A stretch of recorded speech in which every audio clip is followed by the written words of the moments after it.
Nothing warms a cool day like a toasty fire in the fireplace, maybe a cup of tea, a great book curled up by the fire. It's perfect.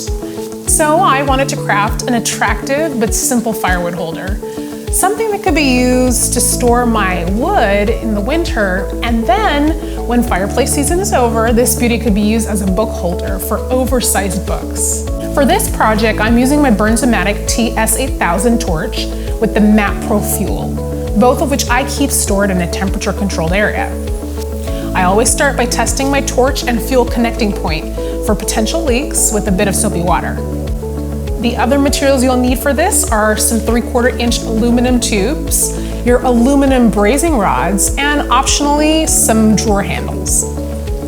Start by marking and cutting your aluminum tubes to size. You can find a full cut list over on my blog, Home Made by Carmona. You'll file and brush any of the rough edges, and file a slight angle at the connecting points that you plan to solder. Now this is the configuration you're going to be going for.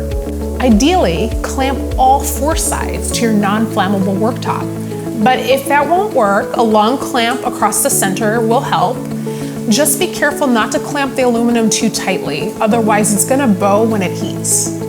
You can see here that I've started heating the corner with my torch, and the objective is to heat the aluminum until it's hot enough to melt the brazing rod. Otherwise, you're just not going to get a strong joint. Keep touching the aluminum brazing rod to the surface until it's ready. Then you can draw it lightly along the channels. Once you've soldered all 4 corners of your rectangular pieces, then you can create your second rectangular piece. Now you're ready to use your 2 connecting pieces to join them. Solder the corners and let it cool completely before spray painting. Now this is an additional step that's optional, and that's adding the drawer pulls to the top. This step should actually be done right after cutting the aluminum. Drill the holes in the top pieces, and later, when spray painting, then you can install the pulls. This simple chic design is going to look beautiful on your fireplace or holding your oversized books.